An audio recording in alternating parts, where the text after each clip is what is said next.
A'udzu billahi minasyaitonir rajim. Bismillahirrahmanirrahim. Assalamualaikum warahmatullahi wabarakatuh.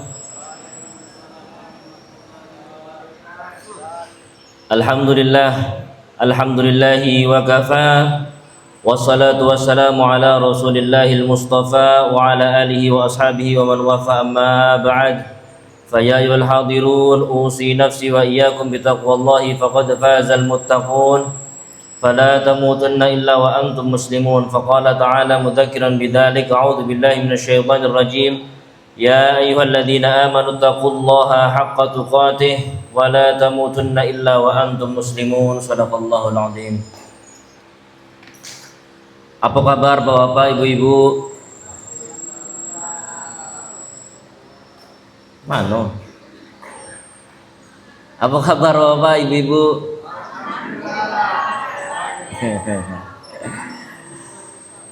Yang pertama, aku ingin mengapresiasi Bapak Ibu yang sudah hadir, karena Rasul sudah pernah bersabda, man yuridillahu bihi khairan yufaqihu fiddin.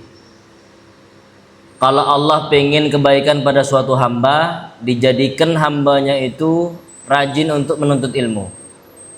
Bukan hanya rajin menuntut ilmu, tapi dijadikan hambanya ini pengen memperdalam ilmu agama. Catat tuh. Apa tadi? Kalau Allah pengen kebaikan, kalau Allah pengen kebaikan kepada suatu hamba, maka dijadikan hambanya itu memperbanyak, memperdalam ilmu agama. Makanya Bapak Ibu ketika berangkat ke majelis itu bukan tidak ada dorongan dari Allah Subhanahu wa taala. Maka kalau sudah didorong untuk hadir di majelis, maka diusahakan untuk istiqomah. Kajian kita ini tidak lama. Isya 7.15 ya. Isya kurang lebih 7.15. Sekarang 6.43. Berarti setengah jam baik kita ngaji. Dalam sepekan kita ngaji cuman setengah jam. Ya, tapi mudah-mudahan yang sedikit ini bisa maksimal dan membawa kebaikan bagi kita di dunia maupun di akhirat. Amin amin ya rabbal alamin. Sebelum kita mulai kajian kita pada malam hari ini, kita percepat ya. Kita buka kajian kita pada malam hari ini dengan bersama mengucap lafaz al-basmalah. Bismillahirrahmanirrahim. Baik Bapak Ibu yang dirahmati Allah Subhanahu wa taala. Kemarin sudah selesai salah satu kisah dari Nabi Ibrahim alaihissalam saat Nabi Ibrahim berdakwah kepada kaumnya dan termasuk juga ayahnya di situ. Ya. Kemarin sudah dikisahkan kisah awal dari Nabi Ibrahim adalah Nabi Ibrahim berdakwah di satu tempat yang namanya apa? Masih ingat enggak? Jadi dakwah Nabi Ibrahim pertama kali itu di mana? Di Kaldan. Kaldan itu negara Irak kalau sekarang Bapak Ibu. Tahu Irak? Tahu Irak, Iran, sudah pernah dengar? Oh, sudah. Nah, kemudian selanjutnya ada kisah Nabi Ibrahim itu berdakwah di satu tempat yang namanya Haran. Itu kalau sekarang negara namanya Syria. Tahu Syria atau Suriah? Pernah dengar ya? Suriah. Ada kisah lagi yang ketiga, yang keempat, yang kelima, ada kisah dakwah yang lainnya. Perbedaan antara masyarakat yang tinggal di Kaldan dan masyarakat yang tinggal di Haran, mereka ini sebenarnya sama-sama penyembah berhala. Cuman perbedaannya adalah masyarakat di Kaldan itu mereka menyembah berhala-berhala bumi. Berhala-berhala mana? Berhala-berhala bumi. Tapi kalau masyarakat yang ada di Haran, yang ada di Syria, itu mereka menyembah berhala, tetapi berhala-berhala langit. Faham sampai sini? Faham ya? Jadi ini perbedaannya. Kemarin kita sudah tuntaskan satu kisah Nabi Ibrahim saat berdakwah di Kaldan. Nah sekarang kita akan berpindah kepada satu kisah lainnya, tetapi masih di Kaldan, belum pindah di Haran. Artinya apa? Berhalanya masih sama. Berhalanya adalah benda-benda yang ada di bumi. Ada satu kisah Bapak Ibu, kisah pertemuan antara Nabi Ibrahim dengan raja yang bernama Raja siapa? Raja Namrud. Silakan dicatat. Bab malam hari ini kita akan membahas tentang kisah Nabi Ibrahim bertemu dengan Raja Namrud atau lebih tepatnya Namrud pakai dal. Namrud pakai dal, Namrud. Jangan bapak ibu kasih nama anaknya cucunya Namrud. Kaget iyo dia jadi raja tapi tingkahnya cak raja Namrud ini. Jangan. Ada riwayat yang mengatakan bahwasannya mulukul ardi masyriquha wa maghribuha arba'ah. Sesungguhnya ada 4 raja dunia. 4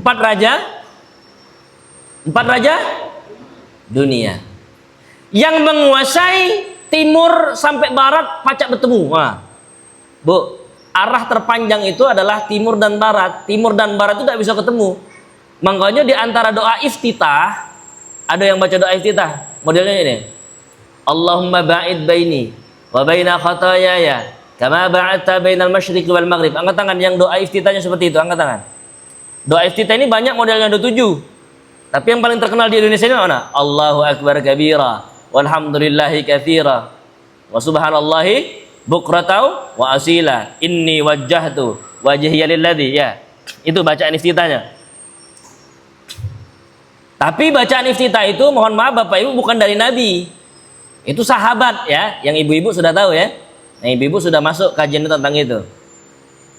Tapi bacaan iftitah, doa iftitah yang langsung dibaca oleh Nabi, Allahumma ba'id baini wa baina khataayaya kama ba'adta bainal masyriqi wal maghrib. Ya Allah, jauhkanlah antara aku dengan dosaku sebagaimana engkau menjauhkan antara timur dan barat. Artinya apa? Aku jijik sudah nengok dosaku itu, ya Allah. Maka aku minta jauhkan dosaku ini antara timur dan barat. Artinya apa? Jangan temukan lagi. Timur dan barat tidak pacak bertemu. Nah, ada raja dunia yang mampu mempertemukan antara timur dan barat.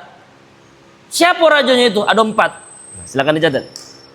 Ada 4 raja dunia. Oh, kekuasaannya bukan lagi kekuasaan apa? Kekuasaan camat, bukan kekuasaan lurah, bukan kekuasaan negara, tapi kekuasaannya adalah kekuasaan dunia. Ada 4 raja, Bu. Mukminani wa kafirani.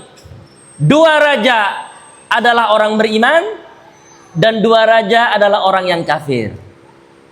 Nah, tinggal pilih. Kalau Bapak Ibu ada yang punya kekuasaan, ini bukan kekuasaan ecek-ecek lagi Bapak Ibu. Ini kekuasaannya sudah meliputi seluruh bumi, bahkan mampu masyriquha wa maghribuha, mampu mempertemukan antara timur dan barat. Saking besarnya. Kalau cuman jadi pemimpin kelas, ketua kelas biasa. Jadi ketua sekolah, kepala sekolah biasa, ya. Ketua negara biasa. Tidak ada di zaman sekarang yang mampu menguasai seluruh dunia kecuali 4 orang ini. Yang pertama akan aku sebutkan 2 orang raja yang dari kalangan orang-orang beriman. Siapakah itu? Sulaiman bin Dawud wa Dzulqarnain. Yang pertama adalah Sulaiman, nabi kita, ya, Nabi Sulaiman bin Daud. Itu yang pertama. Wow, kekuasaannya meliputi seluruh dunia, Bapak Ibu. Yang kedua, Dzulqarnain. Nah, kita tidak mengisahkan Dzulqarnain, ya, agak panjang gitu, melebar kisahnya. Tapi dicatat, silakan dicatat, ada 2. Sulaiman, Dzulqarnain. Jadi kalau Bapak Ibu pengen punya anak, pengen punya cucung, kaget dia besar, pengen jadi seorang pemimpin, tapi pemimpin yang baik, boleh dikasih nama anaknya Sulaiman. Ngapa ngasih nama anaknya Sulaiman? Agar anak aku kaget tumbuh besar menjadi seorang pemimpin. Kalau jadi ustadz itu, Bu, bebuih-buih ngomong ndak atik nurut. Tapi kalau sekali jadi pemimpin, jadi gubernur, jadi presiden, dengan tanda tangannya, dengan kekuasaannya, dia mampu menggerakkan banyak orang. Betul atau tidak? Tidak apa-apa bercita-cita punya anak bapak tukang becak misalkan, Tapi pengen anaknya jadi seorang presiden misalkan, doakan agar menjadi seorang presiden yang baik. Kasih nama Sulaiman atau Zulkarnain, atau biasa kalau di Gandus Zulkarnain. Ada nama manusia sini Gandus Zulkarnain? Ada ya. Wa kafirani, dua orang penguasa dunia tapi dari orang kafir, jahat. Siapa itu? Yang pertama namanya Bukhtan Nasr. Mana nulisnya nih? Aku tulis baik ya. Bukhtan Nasr. Di mana nulisnya nih?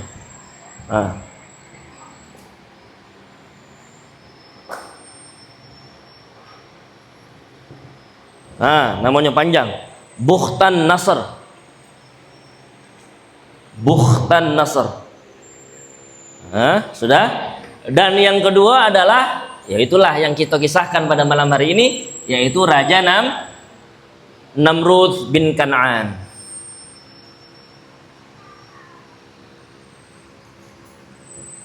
Sudah, aku lanjutkan kisahnya. Mudah-mudahan pacak hatam semalam ini, biar kisah Nabi Namrud, Raja Namrud ini tidak berlarut-larut. Raja Namrud ini berkuasa, di dalam kitab Qasasul Anbiya disampaikan berkuasa selama kurang lebih 400 tahun. 400 tahun. Berapa periode jadi itu?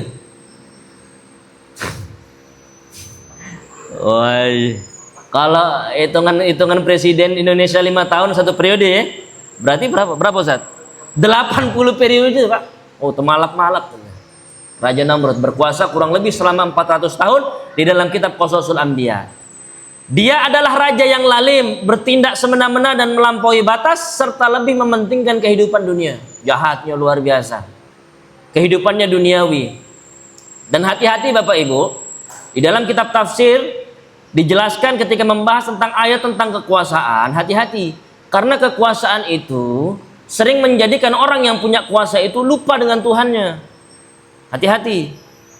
Makanya yang punya kekuasaan, hati-hati. Dia jadi pimpinan perusahaan. Dia mimpin punya banyak pasukan. Dia camat, dia lurah, dia presiden, dia ini. Maka hati-hati. Kenapa? Karena ulama-ulama tafsir ketika membahas tentang ayat tentang kekuasaan, hati-hati. Apa maksudnya? Kekuasaan itu bisa menjadikan manusia yang punya kekuasaan lupa dengan Tuhannya. Hati-hati. Dan ada juga riwayat yang mengisahkan bahwa, ya, ini banyak macam riwayatnya. Namrud ini Bapak Ibu, saat muda dulu, Raja Namrud ini sebelum jadi raja, dia ini pernah membunuh ayahnya. Banyak riwayat. Ada yang mengisahkan bahwasannya Namrud ini dulu membunuh ayahnya. Kenapa dia bunuh ayahnya? Karena dia bersekongkol dengan iblis. Inilah orang yang pertama kali belajar sihir. Siapa itu? Raja Namrud. Bersekongkol dengan iblis, dia minta kesaktian, dia minta sihir. Tapi apa tumbalnya? Tumbalnya siapa? Bapaknya dewek. Jahat tak seorang anak bunuh bapaknya? Ada juga yang riwayat lain mengatakan bahwasanya Namrud ini bahkan menikahi ibunya sendiri. Nauzubillahi min dzalik. Nauzubillahi min dzalik. Kalau riwayat itu digabung, sudah bunuh bapaknya, emaknya pula nih. Jahat tak? Itu lebih-lebih lagi dari binatang itu. Betul tak Bapak Ibu? Tapi Bapak Ibu, Raja Namrud ini juga sosok yang cerdas. Bahkan ada sejarawan yang berpendapat bahwasannya perhitungan waktu yang kita alami sekarang, satu hari sama dengan 24 jam. 1 jam sama dengan 60 menit. 1 menit sama dengan 60 detik. Siapa yang nemukan? Ada ulama-ulama sejarah yang berpendapat bahwasanya yang menemukan hitungan itu adalah Raja Namrud. Pintar ya. Kalau sekarang jengok jam mudah. 6.55. Betul. Jengok HP. Kan Bapak Ibu udah tahu sejarah perhitungan itu kan, sejarahnya. Ada ulama yang berpendapat bahwasanya yang menemukan hitungan 1 jam 24 menit, 1 hari 24 jam, 1 jam 60 menit dan seterusnya itu adalah Raja Namrud. jahat luar biasa, tapi otaknya pintar. Makanya Bapak Ibu kalau pengen berharap punya anak, punya cucu, punya murid, jangan hanya didoakan biar anaknya itu pintar. Minta doakan juga pada Allah agar dia mampu mengendalikan ilmunya tadi. Untuk apa dia pintar tapi mohon maaf tidak dibekali oleh Allah kemampuan untuk mengontrol ilmunya yang banyak tadi. Catat itu Bapak Ibu. Makanya Syekh Muhammad Qutb, ulama asal Mesir, membuat kitab judulnya Al-Jahiliyah fil Qarnil Ishrin. Jahiliyah abad ke-20. Kalau zaman Nabi dulu ada zaman jahiliyah. Jahil itu artinya bodoh. Kalau orang-orang jahiliyah dulu zaman Nabi, ya memang dia bodoh nian. Tapi zaman sekarang Bapak Ibu, jahiliyah abad 20 justru dilakukan oleh orang-orang yang mohon maaf, mereka itu adalah orang-orang yang pintar. Makanya yang seorang guru yang punya murid, seorang ayah, ibu yang punya anak, seorang kakek nenek yang punya cucu, jangan cuma berharap dia ini pintar bahasa Inggris, dia pintar matematika, dia pintar ini, tapi mohonkan juga kepada Allah agar dia mampu mengontrol ilmunya tersebut. Jelas sampai sini Bapak Ibu? Kalau dia pintar baik, punya kekuasaan baik, lagi hati-hati. Pernah Allah ciptakan sosok manusia yang bernama Raja Namrud. Dia pintar, punya kekuasaan, tapi mohon maaf, dia adalah orang yang jahat. Maka Bapak Ibu yang dirahmati oleh Allah, bayangkan Bapak Ibu, tugas Nabi Ibrahim begitu berat. Diperintahkan oleh Allah berdakwah kepada raja penguasa dunia. Aku ulangi lagi, raja penguasa dunia. Kita ini kadang-kadang Bapak Ibu galak, mohon maaf. Dengan pejabat level kelas teri misalkan, bukan kelas teri, pejabat-pejabat yang penguasa-penguasa yang mungkin kekuasaannya sebesar Namrud, kita kadang-kadang tidak lemahan, betul? Ada sesuatu yang tidak benar dari diri dia, kita tidak lemah ngomonginnya, betul tidak?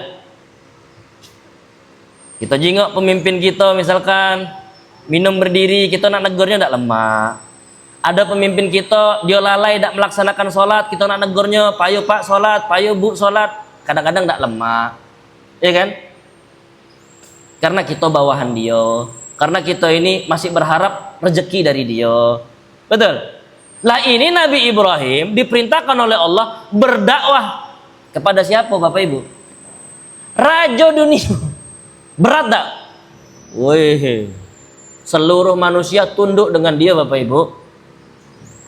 Ya, jadi kita bayangkan betapa beratnya tugas dari Nabi Ibrahim alaihissalam. Tapi pertanyaannya, ngapa Nabi Ibrahim itu berani? Siapa yang baca jawab kira-kira?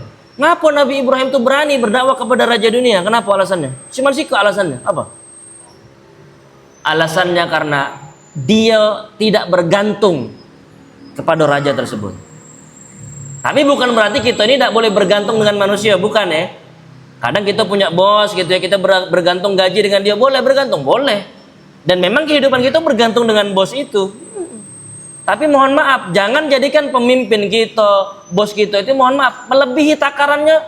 Bahkan nauzubillah kita menganggap dia itu adalah seorang Tuhan. Kalau tidak karena bos aku tidak makan. Hati-hati. Jelas sampai sini ya. Boleh berharap dengan manusia, tapi sekali lagi ada batasan. Jelas ya sampai sini ya. Kenapa Nabi Ibrahim baca seperti itu? Karena itu tadi jawabannya.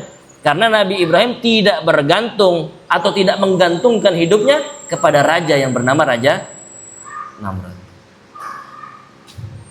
Nah, aku sampaikan ayatnya sudah ada, aku tampilkan, silakan dicatat. Quran surat Al-Baqarah ayat 258. Ya. Kisah Nabi Ibrahim dan Raja Namrud itu dicantumkan, diabadikan oleh Allah Subhanahu wa taala di dalam Quran surat Al-Baqarah ayat 258. A'udzu billahi minasyaitonir rajim. Alam tara ilal ladzi hajja Ibrahim fi rabbih an ataahu Allahul mulka idh qala Ibrahim rabbiyal ladzi yuhyi wa yumiit qala ana uhyi wa umiit. Bapak Ibu yang kiranya mampu baca tulisan yang ada di layar TV, silakan dibaca sampai sini. Bapak Ibu, dibaca sampai sini ya. Alam tara ilal ladzi hajja Ibrahim fi rabbih an ataahu Allahul mulka. Apakah kamu tidak ingat. Nah, kita ini diminta apa? Diminta untuk ingat. Ini ayat itu ditujukan untuk kita Bapak Ibu. Apakah kamu tidak ingat? Pernah suatu ketika ada seorang manusia yang diberikan mulk. Mulk itu artinya apa mulk? Diberikan kekuasaan yang begitu besar. Hajja ini bukan haji. Kalau haji itu tidak pakai alif, tidak panjang, hajja. Tapi kalau hajja itu artinya apa? Mendebat. Mendebat siapa? Ibrahim. Tentang apa? Fi rabbih, tentang Tuhannya. Jadi pernah suatu ketika ada orang yang punya kuasa besar mendebat seorang nabi tentang siapa? Bukan tentang nabinya, tentang siapa? Tentang Tuhannya. Mana didebatinnya Bapak Ibu? Nah, didebatin. Siapa Tuhanmu itu? Bagaimana Tuhanmu itu? Didebat. Ngapa kamu nyembah Tuhanmu itu? Maka dijawab oleh Nabi Ibrahim pada kelanjutan ayatnya, idz qala Ibrahim. Kemudian Nabi Ibrahim berkata, Rabbiyalladzi yuhyi wa yumit. Tuhanku itu adalah yang menciptakan dan juga yang mematikan. Maka apa jawaban Namrud? Qala ana uhyi wa umit. Aku juga baca menghidupkan dan mematikan. Sudah pernah dengar kisahnya ini Bapak Ibu? Sudah pernah dengar belum? Yang sudah dengar angkat tangan. Sudah pernah dengar ya? Jadi ketika didebatin Bapak Ibu, kondisinya saat itu Nabi Ibrahim bukan berdua baik dengan Raja Namrud. Banyak manusia hadir saat itu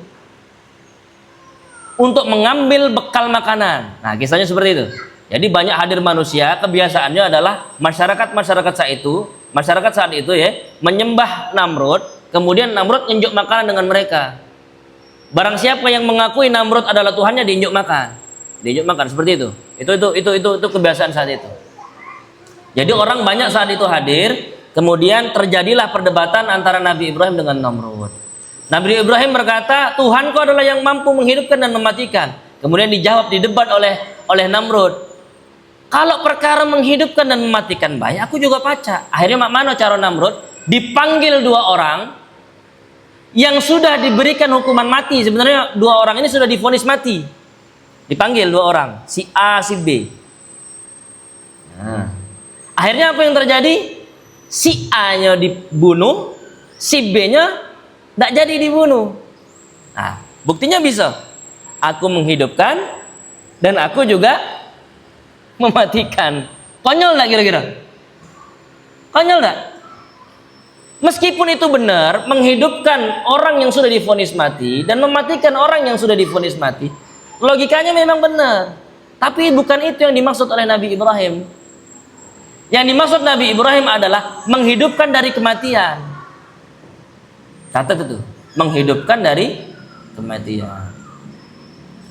Bapak Ibu tahu enggak? Hidup kita sekarang ini adalah hidup yang keberapa? Sekarang nih, duduk di Masjid Sofi ini adalah kehidupan yang keberapa? Pertanyaan aku, apakah ini kehidupan pertama? Kehidupan keberapa ini? Sesungguhnya kita semua Bapak Ibu pernah hidup di alam yang lain sebelum di sini. Di satu alam yang namanya alam dzar, silakan dicatat. Namanya alam dzar. Alam dzar.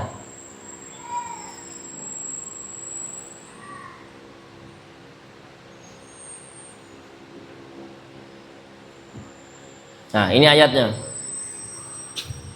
Ini dalilnya Quran surat Al-A'raf ayat 172. Kita semuanya pernah dihidupkan di alam dar. Cuman kita dijadikan oleh Allah tidak ingat dengan kondisi dengan kejadian itu.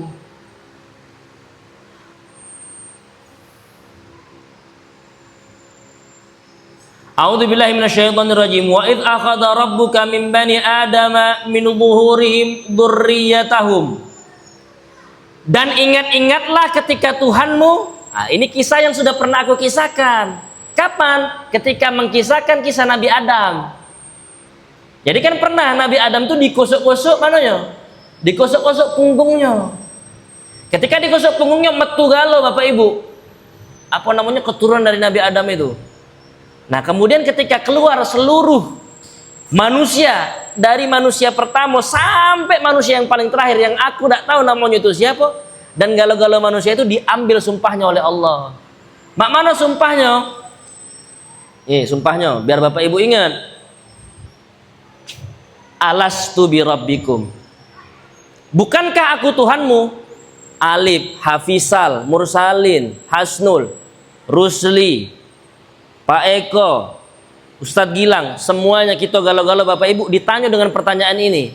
Cuman kita tidak sadar. Apa pertanyaannya? Alastu bi rabbikum. Allah nanya dengan kita. Bukankah aku Tuhanmu? Maka apa jawaban kita? Jawaban kita adalah qalu bala syahidna. Iya ya Allah, kami bersumpah Engkau adalah Tuhan kami.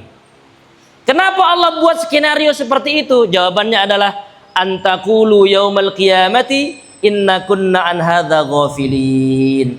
Karena manusia ini punya kecenderungan ngeles.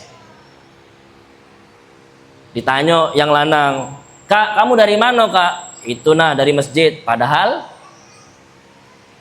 dari ngopi, ngeles. Tahu Allah itu kita punya kebiasaan ngeles. Makanya diambil sumpah kita sebelum kita lahir di dunia, diambil sumpahnya. Kita harus bertauhid kepada Allah agar apa? Agar kaget saat hari akhir, saat penghitungan amal kita tidak ngeles. Kenapa kamu tidak menyembah aku? Lah, aku tidak pernah diambil sumpahnya. Betul tak? Jadi Allah mengambil sumpah kita sebelum kita lahir di dunia agar apa? Agar kita tidak ngeles. Tak pacak lagi Bapak Ibu ngeles. Mohon maaf orang-orang non muslim tak pacak ngeles. Aku tidak pernah ini. Oh, sudah. Kita pernah. Jadi kaget Bapak Ibu, kita ini di hari akhir dijadikan ingat lagi dengan kejadian itu. Bahwasanya kita pernah diambil sumpahnya. Jadi hidup yang pertama di mana? Hidup yang pertama di mana? Alam zar. Dari tidak ada menjadi ada di alam zar. Kemudian setelah dari alam zar, kita ini diwafatkan lagi, mati. Berarti sudah berapa kali? Hidup satu kali, mati berapa kali? Mati berapa kali? Satu kali. Kita ini sudah pernah mati sebenarnya. Bahkan kita ini mati berkali-kali. Kapan? Saat tidur. Makanya doa tidur mana? Bismika Allahumma ahya wa amut. Amut itu artinya mati. Bangun tidur. Alhamdulillahilladzi ahyana ba'dama amatana. Makasih ya Allah, Engkau telah menghidupkan kami setelah kami mati. Itu kan doanya kan? An-naum akhul maut. Tidur itu adalah saudaranya mati. Makanya kalau ngaku makhluk hidup, jangan banyak tidur. Lagi dikira orang mati. Jelas sampai sini ya? Jelas ya? Sudah pernah hidup satu kali, mati satu kali. Kemudian kita terlahir dari rahim ibu kita masing-masing. Nah, itu adalah kehidupan yang kedua. Jadi ini adalah kehidupan kedua. Kaget mati lagi. Mati lagi. Itu adalah kematian yang kedua. Kalau orang beriman, ujungnya, kalau orang beriman hidup dua kali, mati tiga kali, mati dua kali, hidup tiga kali. Kalau orang beriman, catat tuh. Kalau orang beriman matinya dua kali, hidupnya tiga kali. Kaget setelah mati, orang-orang beriman tuh hidup lagi. Karena hidup di surga, betul. Tapi kalau orang kafir, orang tak beriman, dia mati dua kali, hidup dua kali juga. Lah kan Ustadz kaget kan ada hari akhir. Iya memang ada hari akhir. Tetapi kehidupan orang-orang yang tidak beriman nanti di hari akhir itu tidak seperti hidup. Lemak mati baik, bukan? Karena apa? Karena kehidupannya adalah full dengan siksaan. Catat itu. Kalau orang beriman mati berapa kali? Mati dua kali, hidup berapa kali? Tiga kali. Karena kehidupan setelah meninggalnya lemak, masuk surga. Minta pempek, datang. Minta mie ayam, datang. Minta rokok, wah, kacau ini.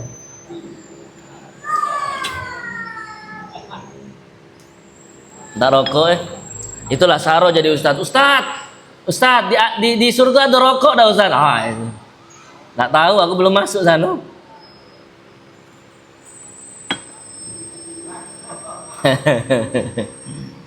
Jelas sampai sini Bapak Ibu. Yang dimaksud oleh Nabi Ibrahim itu bukan menghidupkan seperti itu, tetapi menghidupkan dari kematian. Kita ini galau-galau sudah pernah mati, dihidupkan lagi. Lahir dari rahim ibu, bayi dulu ini itu sesungguhnya adalah kehidupan yang kedua. Tapi omongan Namrud ini ada benernya juga. Makanya Allah berikan kemudian kepada Nabi Ibrahim ilham agar Nabi Ibrahim mendebat Namrud dengan perkataan selanjutnya. Nah, ya sudah. Kalau kamu ngaku pacak menghidupkan mematikan seperti yang tadi dijawab oleh Nabi Ibrahim, fa innallaha ya'ti bisyamsi minal masyriq fa'ti biha minal maghrib. Allah Tuhan kita ini menerbitkan matahari dari timur, maka kalau kamu ngaku Tuhan, ubah matahari itu agar terbit dari barat. Kalau engkau ngaku Tuhan, otomatis tidak ada sekat, ya, tidak ada halangan kamu mewujudkan itu. Betul tak?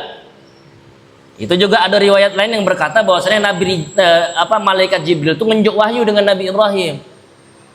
Nabi Ibrahim, saro makhluk siko ini mamang Namrud ini susah ini tidak wahyu.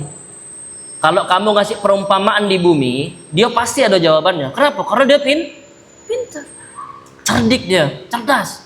Sudah cerdas, punya ilmu sihir, punya kekuasaan, apalagi kurangnya Namrud ini. Sudah, saro. Kalau kamu ambil contoh di bumi, kamu pasti akan dilawannya lagi. Sudah, ambil contoh yang di langit. Nah, ada riwayat yang berkata seperti itu.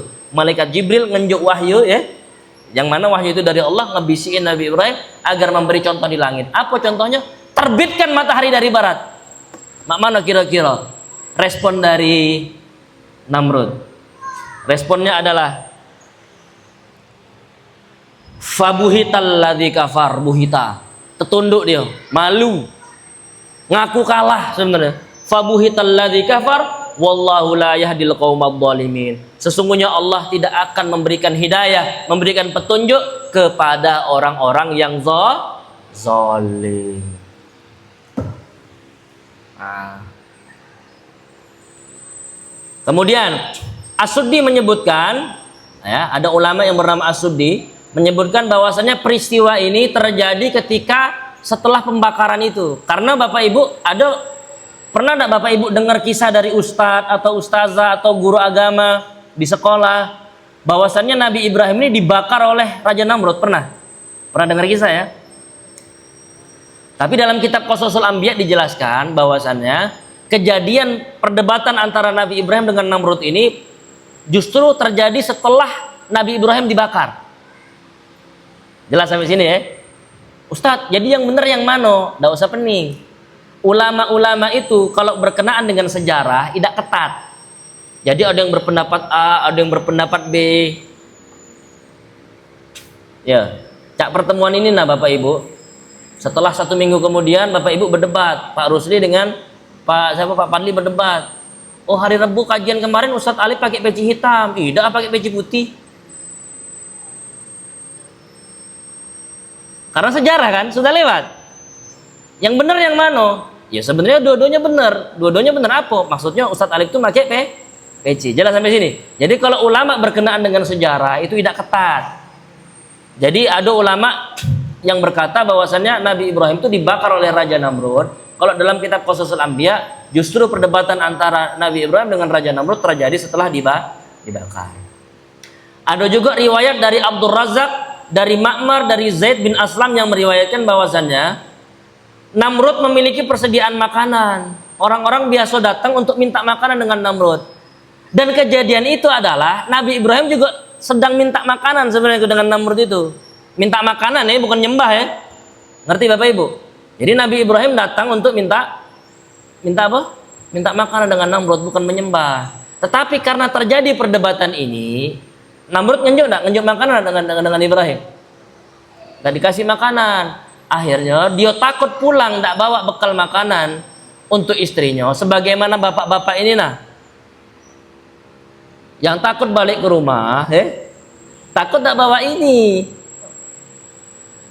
Nah, itu Bu, bapak-bapak ini Bu, para suami-suami ini Bu, tidak banyak ngomong karena otaknya itu penuh dengan beban. Bawa 100.000 cukup tak ya bini aku nih. Aku bela Pak Rusli ya.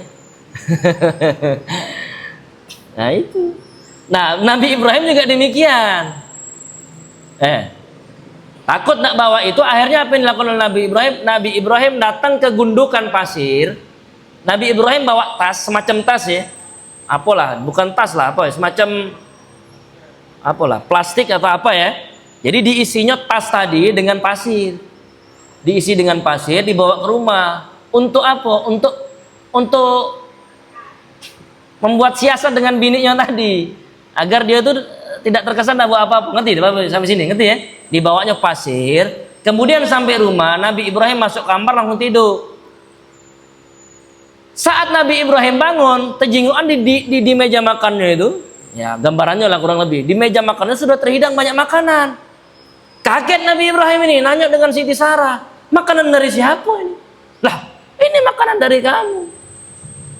Ternyata baru sadar Nabi Ibrahim bahwa sesungguhnya pasir yang dimasukkan ke dalam tasnya tadi sudah diubah oleh Allah menjadi bentuk makanan.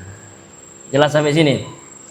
Maka Bapak Ibu jangan bertuhan dengan manusia. Boleh hormat tetapi tidak boleh bertuhan dengan manusia. Inna salati wa nusuki wa mahyaya wa mamati lillahi rabbil alamin. Yang baca doa iftitah itu amalkan dalam sholatnya, amalkan dalam kehidupannya. Jangan hanya ngucap-ngucap baik. Inna sholati wa nusuki wa mahyaya wa mamati lillahi rabbil alamin. Besok sholat inna sholati wa nusuki wa mahyaya wa mamati lillahi rabbil alamin. Inna sholati wa nusuki wa mahyaya wa mamati lillahi rabbil alamin. Tapi mohon maaf, penghambaannya dengan manusia berlebihan. Itu namanya adalah orang yang sholat tetapi sahun. Dalam surat apa itu? Ara'aital ladzi yukadzibu biddin fadzalikal ladzi yad'ul yatim wa la yahuddu ala ta'amil miskin fawailul lil musallin. Celaka orang-orang salat. Sudah salat dikatoi celaka. Kalau orang tidak salat celaka wajar. Ini orang salat, Allah ngatai apa? Celaka. Celaka orang-orang salat. Siapa itu? Alladzina hum an salatihim sahun. Orang-orang yang melalaikan tentang sholatnya, bukan lalai dalam sholatnya. Lain, kalau lalai dalam sholat, bahaya kita yang sering lupa jumlah rakaat, bahaya kita yang sering jumlah bacaan sholat. Tapi yang dimaksud ada alladzina hum an sholatihim sahun, lalai tentang sholatnya. Maksudnya apa? Dia dalam sholat nyebut inna sholati wa nusuki wa mahyaya wa mamati lillahi rabbil alamin. Sholatku dan ibadahku dan kehidupanku dan matiku hanya untuk Allah. Tapi kehidupannya justru dia menghamba berlebihan dengan manusia. Hati-hati, kena kecam dalam ayat tadi. Maka Bapak Ibu yang dirahmati oleh Allah Subhanahu wa taala, sering-sering ngaji kisah para nabi agar kita kuat iman, agar kita benar dalam beribadah sebagaimana yang sudah dicontohkan oleh para pendahulu-pendahulu kita, yaitu orang-orang soleh dari kalangan para nabi. Mudah-mudahan apa yang kita pelajari pada malam hari ini menjadikan meningkatnya iman kita, dan dengan meningkatnya iman kita menjadikan kita dekat dengan Allah Subhanahu wa taala. Dan mudah-mudahan Bapak Ibu dan kita galau-galau yang hadir di masjid ini bukan hanya kita bertemu di Masjid Sophia yang kita cintai ini, mudah-mudahan nanti di hari akhir kita bertemu bersama-sama di surganya Allah Subhanahu wa taala. Amin amin ya rabbal alamin. Kita tutup dengan lafaz alhamdulillah, alhamdulillahirabbil alamin. Subhanakallahumma wa bihamdika